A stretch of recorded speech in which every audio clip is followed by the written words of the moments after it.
नमस्कार, आप देख रहे हैं आर हिंदुस्तान टीवी न्यूज। मैं हूं वंदना अग्निहोत्री। स्वागत करती हूं आप सभी का इस खास बुलेटिन में।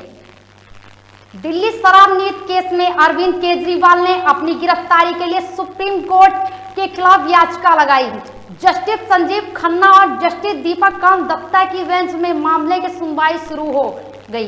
केजरीवाल की ओर से अभिषेक मनु सिंघवी और ईडी की तरफ से एएसडी एसपी राजन दाखिले रख दिए गए हैं। इससे पहले 9 अप्रैल को दिल्ली हाई कोर्ट ने उनकी गिरफ्तारी को सही बताया। साथ ही कहा है कि ईडी के साथ गिरफ्तारी के पर्याप्त सबूत हैं। इसके बाद हाई कोर्ट के फैसले के लिए खिलाफ 10 अप्रैल को अरविंद केजरीवाल ने सुप्रीम कोर्ट में याचिका लगाई थी। 15 अप्रैल को सुप्रीम कोर्ट ने सुनवाई हुई थी। केजरीवाल के वकील ने कहा था कि मैं कुछ चौंकाने वाले फैक्टर्स आपके सामने रखना चाहता हूं। इस बार कोर्ट ने कहा है कि हमें नोटिस जारी करने में दीजिए। एसपी सिंधिया ने कहा है कि करीब तारीख की शुक्रवार 19 अप्रैल दें। इस बार कोर्ट ने कहा है कि हम आपको करीबी की तारीख के दे सकते हैं, लेकिन वो तारीख वही नहीं जो आपने सुनाई है। सिंघवी ने कहा है कि केजरीवाल की गिरफ्तारी केवल इसलिए की थी ताकि चुनाव प्रचार ना कर पाए। कोर्ट ने कहा है हम इस महीने के आखिरी हफ्ते में सुनवाई करेंगे। आइए बढ़ते हैं अगली खबर की ओर। गृह मंत्री अमित शाह ने सोमवार को कहा है इस देश ने 3 दशक तथा अस्थिरता की कीमत चुकाई है। 3 दशक तथा अस्थिर सरकार चली है, निर्बल प्रधानमंत्री चले हैं। 10 साल से देश को एक मजबूत नेतृत्व मिला है, स्थिरता मिली है। गठबंधन अगर से तय कहता है कि 1 साल शरद पवार, 1 साल ममता बनर्जी, 1 साल MS स्टालिन ने कुछ बचेगा तो राहुल गांधी प्रधानमंत्री बन जाएंगे। ये कोई परचून की दुकान नहीं है। इस तरह से देश नहीं चलता है। देश की जनता से जरूर सोचने की अगर इंडी गठबंधन को बताता मिलता है तो बहुमत मिलता है तो पीएम मोदी कौन बनेगा।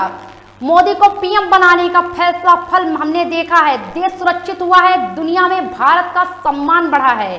देश की जनता तीसरी बार भी उन्हें चुनेगी।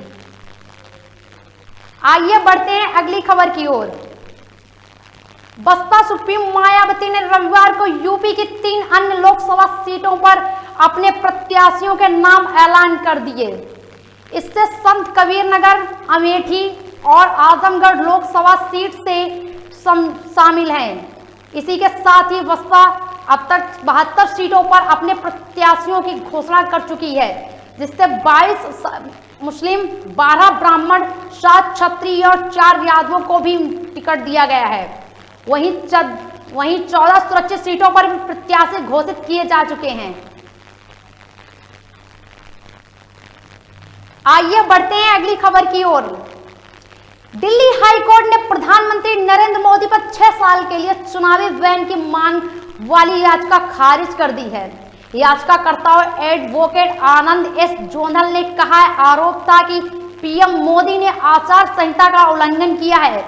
चुनाव आयोग की ओर से एडवोकेट सिद्धांत कुमार ने पैरवी की। कोर्ट ने कहा है याचिका कई कारणों से पूरी तरह से गलत है। याचिकाकर्ताओं का मानना है कि आचार संहिता का उल्लंघन हुआ है, लेकिन हमारे लिए चुनाव आयोग को किसी शिकायत पर कोई विशेष नजरिया आपने में निर्देश देता नहीं चाहिए।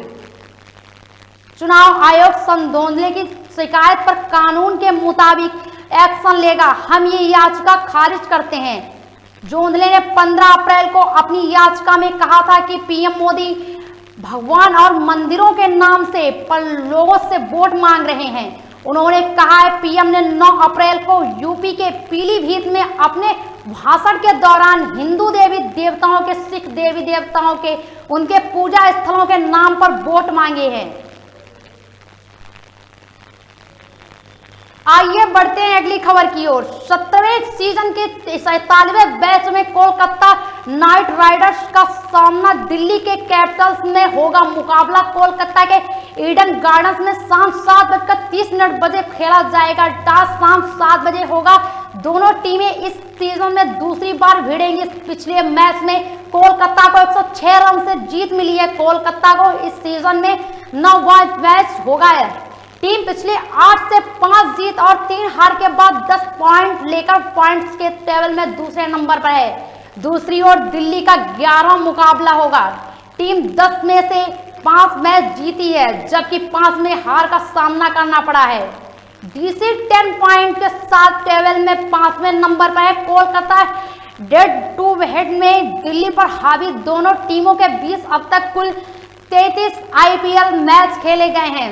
17 में कोलकाता और 15 में दिल्ली को जीत मिली है, जबकि एक मैच का नतीजा निकल सका है।